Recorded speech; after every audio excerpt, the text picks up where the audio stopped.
Play the music. Love that.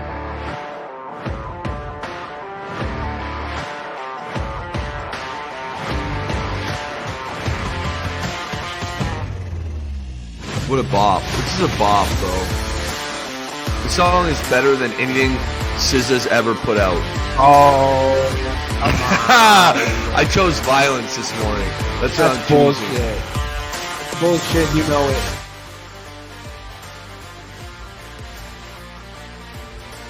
Unbelievable.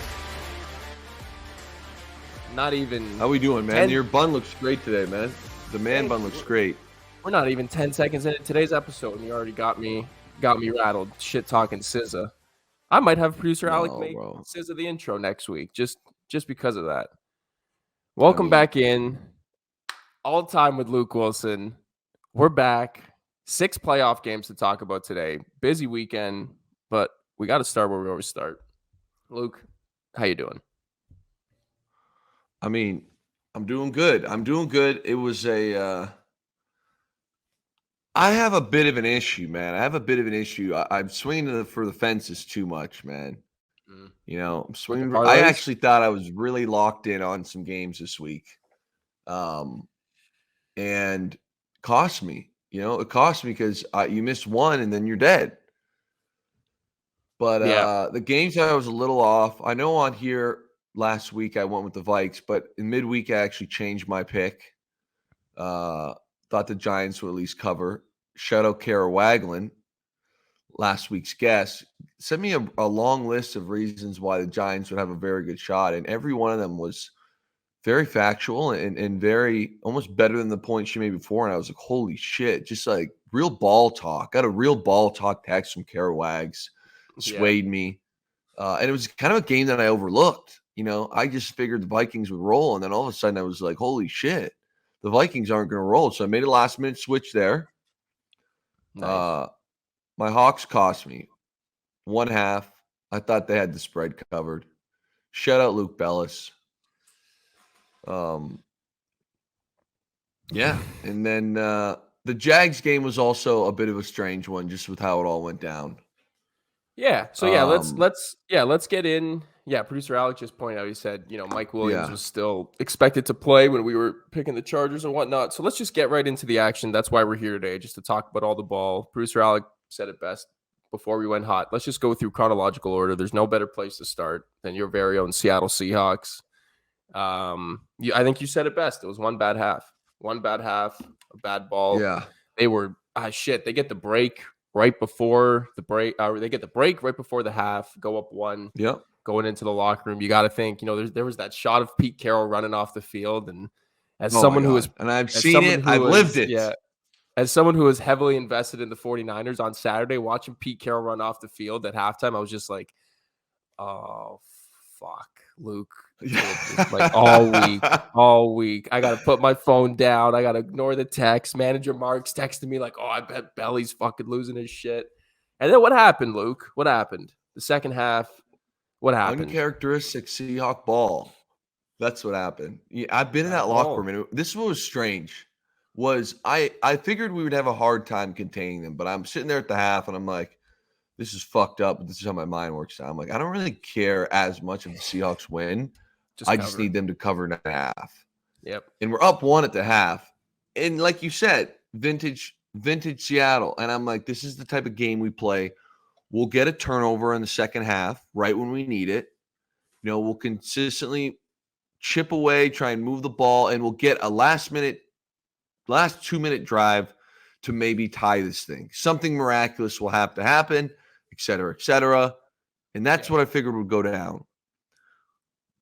But the things that we don't normally do, which was strange, is give up big plays. Like the way Pete preaches defense and the way I thought they would kind of line up would be like, okay, keep everything in front of you. You know, let's do a bend, not break. Let's make them methodically move it down the field and hope that they mess up. You know, hope that they give us a pick. They make a mistake. They fumble the football. You know, I know it wasn't raining, but I'm sure the grass was soaked still. But dude, we just decided to just get gashed in the run game, give up long plays in the pass game. We get down there. We have a fumble in the red zone or on the cusp of the red zone, and I'm like, oh God, Luke, it was a bloodbath. It was a bloodbath. It just kind of came out of nowhere, and you talked about the parlays off the top of the show. Seahawks plus 11.5. We had all the checks. That was like early in the third, right? tough. Check comes out, has the catch super early in the second half. We had check, and it was like, you just need Seattle to cover. Would have been a great way to start the playoffs. Anything you want to wrap up on the Seahawks before we move on?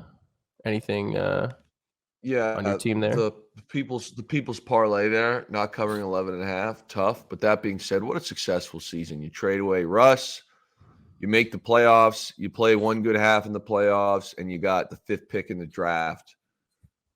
Go Hawks, baby. I mean, let's be honest. Let's be honest. Let's be honest. We're probably going to take a D tackle with the 5th pick in the draft, or a D end, or even a linebacker, but I don't think there's that much talent, I guess. I was reading an article. I'm not a big college football guy. And now, all of a sudden, next year, we're the best team in the NFL. Next game. Boom. Just like that.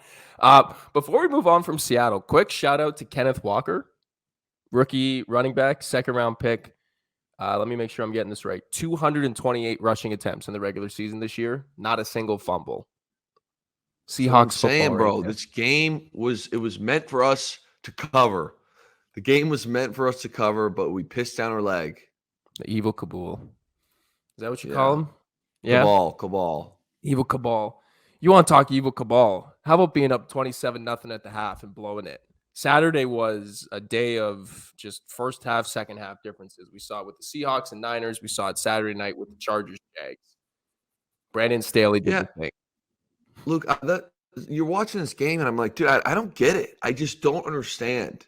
Like, you're up 27-0, and you could almost see, too, in the first half, I'm like, and I think the Bills fall victim to this as well, and I'm not sure if it's play calling. I'm not sure what it is. But here's a little tidbit. This is a Pete Carroll ordeal, all right? Pete Carroll came in one day and was like, I remember thinking to myself, dude, I fucking love this shit. I use it all the time. He started talking about underdogs. He's like, everybody loves an underdog. Everybody loves, he goes, the reality is, Pete would always talk about being competitors. Being an underdog is easy. He's like, what's hard is when you're the man and you got to say the man. And I'm going to equate this to each individual game. It's hard when you're up 27 points to keep your foot on the fucking gas and go into kill mode. But at this level, you've got to do it. You get up 20-0 or whatever it was, and now all of a sudden, I think it was 17, you're settling for field goals, red zone field goals. It's like, hey, is that going to come back and get him? Okay, now it's 27-0. You score one. Okay, we're in good shape. Okay, we give up one before the half. Like, bro, stomp these boys out. Don't give them any hope. And then you let them linger around. We all know momentum is a powerful thing. And then you can't stop it. And then you're sitting here golfing next week. NFL guys don't golf. You're probably in Cabo next week instead of playing your divisional rival. Yeah. It's just, and there's so many things. I mean, it reminded me a lot of the Falcons loss in the Super Bowl, where it's like you rewind that. Just same thing with the Colts loss to the Vikings this year. You rewind these things, and it's like you just need guys to make plays. Not extraordinary plays. Just go out and make plays. Finish the fucking job. Have that kill mode. Approach the second half like you did in the first half. Mentally, from an execution standpoint, play calling, the whole ordeal, clock is your best friend at this point. But instead, we get too cute. I don't know if we're trying stuff. We don't come out prepared at the half. We don't make adjustments, whatever. Next thing you know, we fucking lose. I mean, the Bills are lucky as shit. Yeah, the Bills they should have won 60-0. Yeah, the Bills are lucky that they were playing a third-string quarterback and Tyreek Hill kind of banged up. The Chargers, though, to put a bow on that, all year, all year. It was like the Chargers can't run the ball, the Chargers can't run the ball, the Chargers can't run the ball. And you can gloss over that in the regular season while you're winning games and you got Justin Herbert and you're coming from behind doing all this stuff. You get up in a playoff game, 27 points. If you can run the ball, the game's over. You look at the Agreed. box score from Sunday night: Eckler, 13 carries, 35 yards. Kelly, 7 for 20. Herbert, 3 for 12. It's just not good enough. They didn't do anything all year to address it.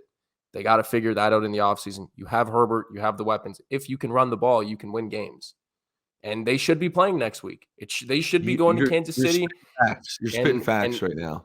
And I should be sitting here right now going like, dude, trust me. I know they're not going to win an Arrowhead, but it'd be the third time this year. We just like it's just a huge miss from the Chargers. I don't know Agreed. what do you think they do with Staley? Do you think they keep him? Do you think they move on from him? I know there's reports out there that the Chargers are a little tight on money. So firing a head coach, paying a new one right before you have to pay your rookie franchise quarterback. So I don't know. Do you see them moving on from Staley, or do you think it would make sense to kind of stick with them a little bit? Well, their GM is Tom Telesco. Here's my experience with Tom Telesco, Luke. I feel like you'll enjoy this. My 7th year in the league, I was the first time that I was cut. I was cut from the Oakland Raiders. And I was a little surprised, it stung. I hadn't been cut maybe since I was about 3. And we go in there, and my agent's like, yo, don't worry, you'll have a job within a week or 2. So I think it was week 2. I go down to the Chargers. This will all loop back to Brandon Staley. All right. And my agent calls me, one of their scouts calls me, and they're like, hey, make sure you pack up. You might be playing this week, buddy. We're going to put you through a workout. There's 2 other tight ends, and whoever we pick is going to be the guy. So pack up so you're here for the week, and then maybe during like Monday you can fly back to Seattle if you need more shit. Bro, I'm packing everything. I mean, I live in Seattle. I'm packing everything, bro. It's a hassle to go to the airport. I kind of know the other 2 guys that are going to be at this workout. I'm like, I got a feeling I'm going to be the guy here. Stroll into this workout, I'm on fire, bro. I'm running around like an animal, ripping around, having fun, just like blase. One of the other guys was 280 pounds. So I'm like, unless you're like, to me, we were 2 different positions. Okay. So it was like, unless they're looking for kind of a glorified alignment, I think I've got this guy beat. And then the other dude, you could tell he had been hurt for a bit, struggled, whatever. And I thought I put in a pretty solid workout. Coaches were loving it. Tight end coach comes up, chops it up. They send the other 2 guys home. We're all sitting in a room like, just chilling. And they're like, Luke, you're not going home. You got to go do a bunch of physical, do some medical stuff. So like that's kind of the telltale sign that I'm the guy. I'm going to be an LA Charger in about an hour and a half. So I do all this medical bullshit. GM calls me into his office, Tom Telesco, and he's like, hey, buddy, nice to meet you. I'm like, oh, chop it up. He's like, hey, well, here's the situation. He's like, you had a great workout today. We're going to sign you next week. So thanks for doing all the medical stuff. He's like, we'll sign you on Tuesday. He goes, but this week we have injuries at cornerback as well as tight end. So we think we can get by with 2 tight ends this week. And then we'll sign you and you'll be ready to go. We might send you some playbook stuff, blase. I'll let you know. And then I got to talk to the coaches, but you got to fly back to Seattle, stay in shape. Don't take this week off. And I'll see you next week, man. Boom. I'm thinking Tom is the homie. I kid you not. Next Monday, I get a call from the Arizona Cardinals. Go work out for them. Boom. Go down to AZ. Do the workout on Tuesday. And I remember thinking to myself, like, I wonder if they got more injuries at the Chargers. Bro, I go on Twitter, they signed Lance Kendricks.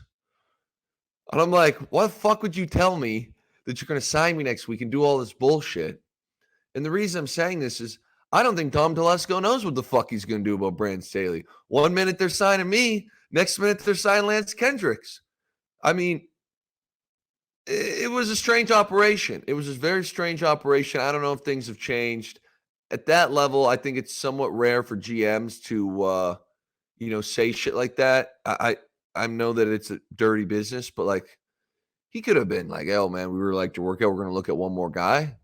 So the reason I'm saying that is I really don't think that whatever's said or not said, I think it's very fluid over there because that's been my experience with the LA Chargers. How's that for a story, man? Oh, you're muted. You're muted. That's a bang. That's a bang. That's on me. It's a weird organization, isn't it? Like Yeah. they had LT, Rivers, incredible defenses. They wouldn't win anything. Like when I was a kid, they got Herbert, they got Eckler, they got all these guys now. Got Bosa, James on deep. They don't win shit. I don't know. It just seems like from a operation perspective, as an outsider, obviously, it just seems like a weird organization. That seems like a story that would kind of align with it just being a weird operation. It was very strange. You know, and what was different too was, and I was in two places that were like this. And you talk about like just little things that, in my head make a difference. But Seattle, our facility was just like gorgeous, multi-million. Like I can't even imagine how much this costs. Right on the Lake Washington, beautiful fields, like just our stuff, right? Meant for us, built for the Seattle Seahawks, our practice facility. The Baltimore Ravens, out in Owings Mills, I've made comment, not the greatest place, not my favorite place on planet Earth. Some people might like Owings Mills, not my cup of tea. Beautiful facility out there. Again, a facility built for the Baltimore Ravens, looks dynamic. The Detroit Lions, I think that's probably one of the better things in their organization. Is it the best building in the world? No, but it's their own. It's in Allen Park, Michigan. Couple practice fields, beautiful indoor facility. Weight room is nice. They got a little recovery room in there. Beautiful locker room. Like, place is dope. LA Chargers rented out office space and revamped the whole thing. You go into an office to the facility. That's what I'm saying. It's like, what the fuck? Like, you're walking in there and you're like, and don't get me wrong, they got obviously some nice things in this, but it's just like, what's going on? Same thing. Well, Now, this one I kind of got. Oakland Raiders was the same way. wow. How about this? We got breaking news, Luke. We got breaking news on the Uh-oh. podcast. We need a Uh-oh, what do we sound or got? something. Sounded from producer Alec. From Adam Schefter 2 minutes ago. The Chargers have fired offensive coordinator Joe Lombardi. Yikes. So, looks like Tom made his decision. It was about to be Staley, and then now he's got Lance Kendricks. He fired Lance instead. I mean, yeah, are you going to pin this season on Joe Lombardi? It seems like it. Seems like it. Yeah, I got no comment. I'm going to say something I end up regretting. So, you know what? I've got no comment on that. I think that's trash. That's actually my comment. I think that's trash. You think firing the OC, like making the OC the fall guy, is trash? Was their offense? I mean, the problem? They made the playoffs. Justin Herbert looks incredible. I mean, if they really want a run game, go get a run game coordinator. Maybe they'll do that. But like, that's bizarre. Yeah. Yeah, getting rid of the OC here is an interesting one, but we'll talk about that in the offseason a little bit more, I think. Moving on to Sunday, because there are other games to talk about. Yep. You've mentioned the Bills a couple times. They squeak out with a 3-point win over the Dolphins, and probably the game this weekend that played out the most unexpected to how I think people would have assumed it would have gone. Third string quarterback. The Dolphins looked pretty lifeless coming in. And there were points in this game where it seemed like the Bills season was about to end. They definitely won't be able to get away with stuff like that next week against Cincinnati. But what was your biggest takeaway out of that game? My biggest takeaway was, and we saw this with a game we're going to talk about here in a sec, is people want to think like, oh, it's the playoffs. It's different now. It's different. The only team that really played quote unquote different were the Dallas Cowboys. You go into the playoffs in the way that I've had success in the playoffs, at least continued success. You can maybe potentially win one game, is by doing everything that you've already done. Does that make sense? Pete would say to us all the time in Seattle, like, yo, yeah, it's the playoffs. Everybody panic, blah, blah, blah. When we were really good, he'd say, listen, we're just flat out better than this team. He'd come in and say it. Like, we are a better football team than who we are playing. We need to go out and just be ourselves. Just execute our game plan. Don't turn the ball over. Defense, take it away. And you sit there, and it was somewhat easier, I think, to just be yourself than to play some phenomenal fucking game. Yeah. And the reality is that works both ways. The Buffalo Bills were exactly who they have been all year. Come out, rip it up, look like they're going to go up 60-0, take their foot off the gas, start saucing turnovers and letting teams back in. How many games this year have we seen Buffalo should have blown somebody out, but they fuck up? Like even the fumble that led to a touchdown, that's a fuck up. And I don't mean it from the ball being dropped. You can see on that play, I don't know if producer Alec can fire this bad boy up from the end zone view, but it's a protection issue. Meaning, like, you come to the line as a quarterback and as your center, whoever's calling it, could be either or, could be a combination of both. And they should have everybody accounted for. Hey, and then Josh should know, if so-and-so blitzes, I'm hot. But you can tell that he thinks the O-line has everything covered. He turns around, he's completely shocked, hence why he's not protecting the ball. So, again, I'm not going to put that all on Josh. It's just really bad ball to, like, have it this time of the year.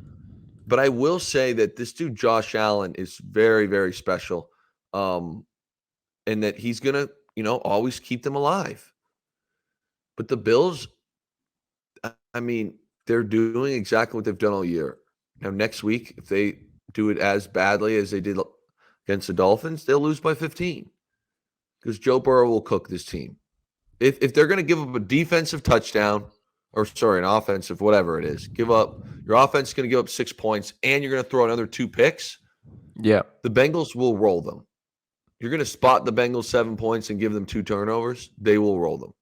You're not going to do that, this game's going to be really, really fun to watch and very close. Yeah, I think it'll be a good game. We'll get to that Bengals team in a minute, but first, the Vikings Giants.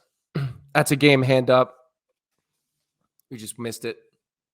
I thought Minnesota was going to show up. I thought Minnesota was a much better football team than people were giving them credit for. I got a little caught up in the Cousins and Jefferson hype. I didn't really think too much of the Giants, but they looked awesome.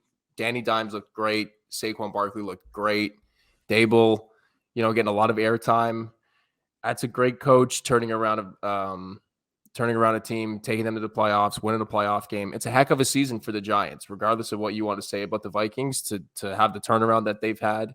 But yeah, I thought that game would play out a lot differently. What do you think? Early in the week, I agree, but then you look at the Giants, and it was a good matchup for them in the sense of the probably weakest part of their offense is throwing the ball and their receivers, and they're playing a horrendous pass secondary, which I thought might work in the other ways. Like, you could use the argument the opposite as well. Yeah. But then I thought about Dayball and just what he's been able to do, and I'm like, he's probably going to scheme the shit out of this defense up, and they did. Because Mike Kafka, I believe, they schemed the shit out. I mean, Danny Dimes threw for 300, and then it's like moving on from there, Luke. The defense got healthier. They got their corners back. And I looked at it, and I'm like, this Giants team is legit. Their limiting factor is throwing the football. But now all of a sudden you give them the opportunity or the ability to throw. They don't really have a weakness. I mean, I'm not saying they're the best team in the NFL, but they're just a very, very good football team. If they can throw the ball for 250 a game, 240, they don't have necessarily a weak spot on this team. Their special teams is pretty good. Their defense is pretty good. Again, hear me out here. For anyone who goes nuts, I'm not saying their defense is the 85 Bears, but it's a good defensive front. They have good players. They've been solid. The run game with Saquon is legitimate. Like, they're in the playoffs. They're a tough team to beat. And the Vikings kind of, again, or who we thought they didn't play badly. They scored 24 points. They gave up 27. Was that not the? Do I have that right? Was it 27-24? Scored 24, gave up 31. But yeah, you're bang on. All right, So it's like you give up. That's kind of who the Vikings were all year. Yeah, A did couple you? extra plays. Yeah, producer Alec mentioned that you talked about the Kirk Cousins quote on Jay last night. Producer Alec, if you have it and we want to play it, feel free. If not, we can move on without playing it. But I just want to get your thoughts on that. Kirk Cousins after the game saying on the fourth down Yeah, play just a that shell read there. Saw okay. single high, tried to work Justin. Didn't feel good about putting it up to Justin. And then when I went to progress, I just felt like I was about to get sacked. And I felt like I got to put the ball in play. And if I take, I can't go down with a sack. So I just thought I'd kick it out to TJ. And I had thrown short of the sticks on a few occasions in the game and even going back a few weeks and just felt like, just throwing it short of the sticks isn't the end of the world. It's just, it's obviously tight coverage. So didn't have the chance to pull away. But I just felt like I was going to go down and take a sack if I didn't put it out. So I'm with him there. One, you can't take a sack in that spot. 4th and 6, game on the line, season on the line, got to have it. You feel pressure, you can't take a sack. I get it. Throwing short of the sticks, I get it. Throw short of the sticks, Hawk breaks a tackle. It's a first down. It's only 6 yards, right? The part for me, Luke, that I can't wrap my head around is looking at Justin Jefferson, acknowledging the fact that you're looking at him with your season on the line. We've seen every catch he's made this year. We saw the play in Buffalo with 6 defenders, 5 defenders on him. I don't understand how, if you're Kirk Cousins in that spot, you can look at it and go, if I throw a pick here, it doesn't fucking matter. If Jefferson's got 6 guys on him, he hadn't had a target all fourth quarter. I don't understand how that happens, how these star wideouts can just get eliminated from a game like that. And I know you had a different stance on it last night than Jay, so I want to unpack this a little bit. So for me, Luke, it kind of comes down to a few things, but I felt like what he said was factually correct, and I get exactly where his head's going, but he also has to realize what the situation is. And situation is it's 4th and 8 or whatever it was, or 6, whatever the thing was. You got to take the risk. Now, I will say, as far as the Jefferson stuff goes, I say this all the time, but it's a quote-unquote copycat league. It's a copycat league, and everybody watches film. And usually what you watch, if you're going to a game late in the year, is you watch the team you're playing's last 3 games, and then maybe if you've played them earlier in the year for 4, or if you played them last year for 4, time that you've played them, and then you'll pick one game from early in the year of an offense or a defense, depending on what side of the ball you're on, that plays similar ideals as you do. Does that make sense? So this team runs a similar offense to us. We'll watch that. Yep. Green Bay held Jefferson to 1-15. Chicago 4 for 38. Giants 7 for 47. I think Green Bay laid the blueprint. I'd have to go back and crunch it up a little bit. Yep. And then every team puts their spin on it and says, we're going to do this until you can tell us that you can beat it. And I don't think the Vikings figured out a way, based on how their offense worked, to really defeat what was going on. Again, I remember one year in Seattle, this happened to us. I think it was the New York Giants. I was in Baltimore, but I was kind of still paying attention. Came to Seattle, Colt McCoy beat us. And this was the year we won the division, I want to say. And long story short, it was like, we don't respect your run game. We're going to play 2 high safeties. And we had never seen anything like that. Most of our plays weren't for that.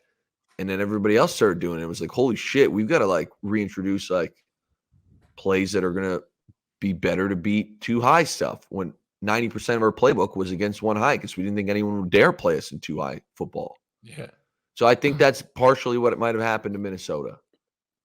I think the thing for me that was really disappointing about Sunday was when Kevin O'Connell came over from Los Angeles. The talk with him and Justin Jefferson was the comparables to Cooper Kupp. Kevin O'Connell talked about, we want to use Justin Jefferson like we used Cooper Kupp in LA. And how did they use Cooper Kupp in LA? They moved him around. They put him in motion. They gave him jet sweeps. They gave him touch passes. They gave him all that stuff, right? You can go look at the Super Bowl last year when Odell Beckham Jr. got hurt. The Rams offense went to shit, right? They were very fortunate to be up in that game when Beckham Jr. got hurt. because for like a quarter and a half, they didn't do anything. And then they just said, fuck it. We're just going to put the ball in Cooper Kupp's hands and let the MVP of the Super Bowl make all the plays. And on Sunday, they were just content with putting Jefferson out there and saying, oh, well, he's being bracketed. He's being doubled. We're going to let Kirk go this, do that. Throw him a screen. Get him a jet sweep. Keep these guys engaged, right? And even just for that, you see it with a guy like Jefferson with these top wide receivers. When they don't get the ball when they want it, they throw a fit, right? Whether that's whether they should or shouldn't, that's just kind of how it happens. When these ball dominant guys don't get the ball, they check out, whether it's their first career playoff game or their 100th regular season game. So I think we'll see it from the Vikings early next year. Plays to just get Jefferson the ball, a touch pass, a screen, a jet sweep, anything, because I want the ball in his hands. TJ Hawkinson's awesome. Adam Thielen's great. KJ Osborne's sweet. No one loves Irv Smith Jr. more than I do. But Justin Jefferson didn't have a fucking target in the fourth quarter. So, you Luke, can't bro, have what that. you just said is the biggest debate in the NFL for offensive coordinators. And you have splits. So there's different offensive coordinators that have different ideals. So like my first guy that I had was Darrell Bevell. And he would agree with everything you said to a point, but it would also be, we're going to take what the defense gives us. Now, we didn't have a Justin Jefferson style player, so I'll put that out there. Marshawn would be our version of that, and we made sure he got the ball, which is a little easier to do. But I'd say it's a good split. 50% of the NFL offensive coordinators come in here and say, here's our best player. Yep, we're going to manipulate this, but boom, here's our play. This guy should be wide open. The X should be wide open. If this all works how I think, the Y should be wide open. But then you get to guys like my OC in Detroit, John Gruden when he was in Oakland, is exactly what you just said. Like when we were in camp and Antonio Brown was in Oakland, Antonio wasn't practicing much. So when he did, it was like, hey, today Antonio's got 15 plays. John Gruden was like, okay, every single play we tried to throw to him. And it was like, okay, we're going to run a screen here. We're going to do this here. We're going to do that there. We're going to throw the goal ball here. So that is a great point. And it's a tough argument, and I agree. Like you said, didn't really like it. It's like, well, at that point, do you just throw it and let the guy, it's probably your best chance, I mean, yeah, on like that fourth down, I would say I would have put everyone on one side. Like, I know this, whatever.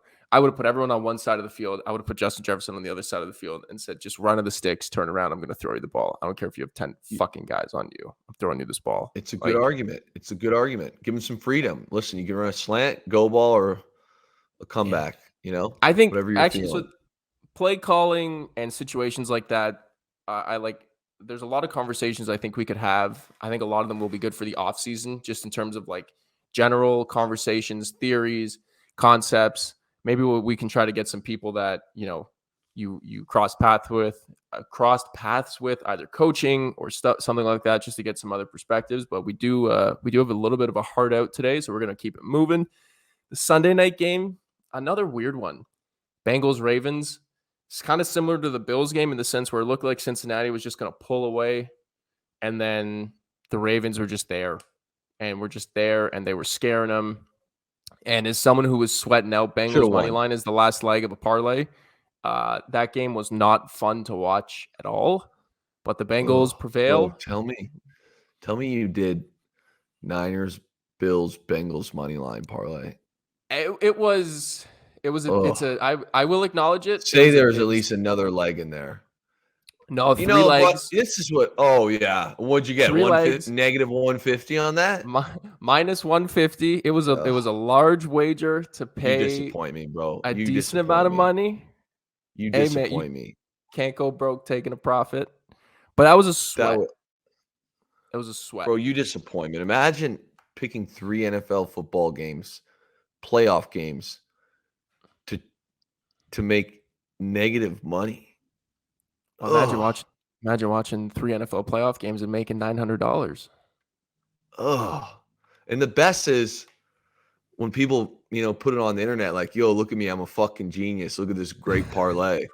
I'm like, bro, You picked a 13. Not you. You didn't do this. You picked a 13.5 favorite, a 9.5 favorite, and a fucking what was the last one? Not 8.5, 9.5. 8.5. Congrats, you're a football fucking genius. I saw a couple of those on Twitter, and I'm like, Jesus Christ, Matt. I tell you what, I think all three of those teams could have lost. I think anyone who played that, myself included, very lucky to win that parlay. If they just give the ball they get down there to go up 7.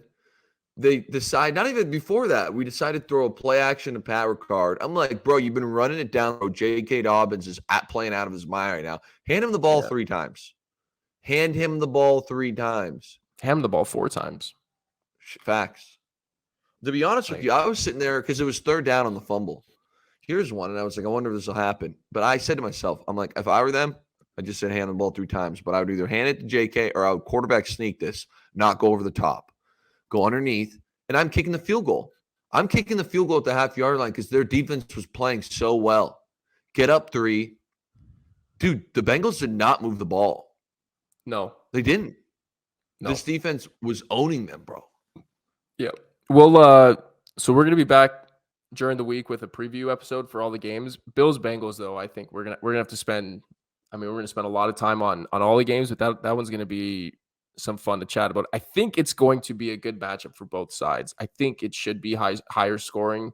Both teams should look better in the divisional round than they look in the wild card round. I think you would know it, facing a divisional rival in the playoffs is probably a little bit different, especially as a big favorite. The Ravens were so physical Sunday night. That seemed very clear from the jump that they were like, you're the better team. We're going to be more physical. I don't know if next week's game between Buffalo and Cincinnati will be as physical as either of the 2 playoff games they just played, just based on it being divisional teams that were down to backup 3rd-string quarterbacks. The spread is Bengals plus 4.5 right now. Yeah, give me Cincy. 100%. Give me Cincy. Although, don't put that online. Don't put that online, producer Alec, because I've come to the conclusion that Al's brother watches the pod and tries to make the picks. So make give me sure the Bills. that part you can just edit it out. Just edit. Just put a beat through all that. Put a beat through that entire last little bit, please, because we that way Al's brother picking it. Oh wow, it's fucked up, Alec. It's fucked up, man. Hopefully we get the game.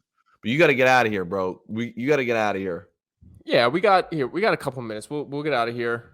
Okay. Let's get your final thoughts. Cowboys Bucks. I thought the Bucks looked like the Bucks shit. were exactly who they thought they were. Yeah, it's exactly what it's been all year. Now, why it was such a blow was because the Cowboys actually played out of their mind. Now, I will say, I don't know how long they can sustain that kind of offense. If they can potentially be good next week, but I think that the Niners are going to present them a lot more challenges. If I would have given the Cowboys 0% chance before watching this to beat the Niners next week. After watching how Dak played yesterday, I'll bump it up to 15%. If Dak plays like that, because I think we saw that, with the DK touchdown. DK had 113 last week. Nobody's going to run the ball consistently on this 49ers defense. But Dak Prescott plays like that, Gallup's catching balls. Schultz is catching balls. CeeDee Lamb's catching balls. Noah Brown got in the action last night. I'm like, where the fuck has this been all year? Yeah, the Cowboys and Niners met, I believe it was the divisional round last year. It was in Dallas, so a little bit of a different setting. But that was the game that ended on a QB draw with no timeouts left. Dallas down 6, then you had a shot to the end zone. So they'll have some revenge on their minds going into San Fran this year, trying to deal that back to them. Micah Parsons, bad man now. Yeah. Dan Quinn, D coordinator, 2021 assistant coach of the year. He knows this Niners offense. I'll tell you that. Oh, okay. I think it'll be a tight game. Let me wrap up on this. I'm livid because I bet the Bucks to miss the playoffs this year, plus 450. Put $100 down to make 450, and I watched them be a miserable football team for 18 weeks and then just have no shot to win that playoff game last night. They almost got me. 3 drives into the game. I picked up my phone. I went to FanDuel Sportsbook Canada. I logged in, and I was like, I might hit the Bucks live here. I feel like Tom's going to pull out this game. And then I didn't, and I proceeded to watch them lose by 17 points. I don't know what's next for Tom. It seems like he won't be in Tampa next year. Are there any ideal landing spots that come to mind for you there? The Niners. Yeah. Here's my thing, bro. He's from the Bay Area. It'll be the most fitting ending for him. He grew up a Niners fan. The Niners are probably going to come short by half a yard this year. I don't think they're going to do it. I don't think they're going to win the Super Bowl. They'll be right there. Whether it's next week, whether it's the week after against Philly, whether it's a Super Bowl, I do not think the Niners, they can win all those. I don't think they'll win the Super Bowl. They'll probably lose by a play, and then all of a sudden Tom's going to show up and say, yo, Kyle, you have the best defense in the NFL. Sign me to a 1-year deal, 2-year deal. Let's win 2 and I'll ride off in the sunset. I get to be close to them. I'm assuming his fam still lives out there, or at least he'll move, et cetera, et cetera. I mean, could you imagine Tom Brady right now with Debo, Christian McCaffrey, Brandon Ayuk, Elijah Mitchell, and the league's #1 defense? Scary stuff. That is scary stuff. That's nightmare fuel. Thinking about Tom Brady as the quarterback of this Niners team. I don't want to do that, so I'm not going to. It would be great because when that happens, Seattle will easily smash them and play spoiler. Easily. I think that's going to do it for us today, yeah? Yeah. I think that's going to do it for us. So there you are. Nice and quick, 45 minutes in and out, 6 divisional games. Super wild card weekend, a wild start to the playoffs. I'm sure the divisional round will follow suit. Like I said a couple minutes ago, we'll be back at some point this week with a preview episode talking about all those matchups. Maybe we'll have a guest in the mix. Big thank you again to Kara Waglin last week. Shout out to everyone that listened. Shout out to all the feedback, all the texts. I'm sure your phone was blown up a little bit about that Wags interview. Very well received. We're going to have some more stuff like that coming for you in the future. But until then, Luke, I think that's going to do it for us with the all-time crew. And we'll see you next week. Peace. See you next week.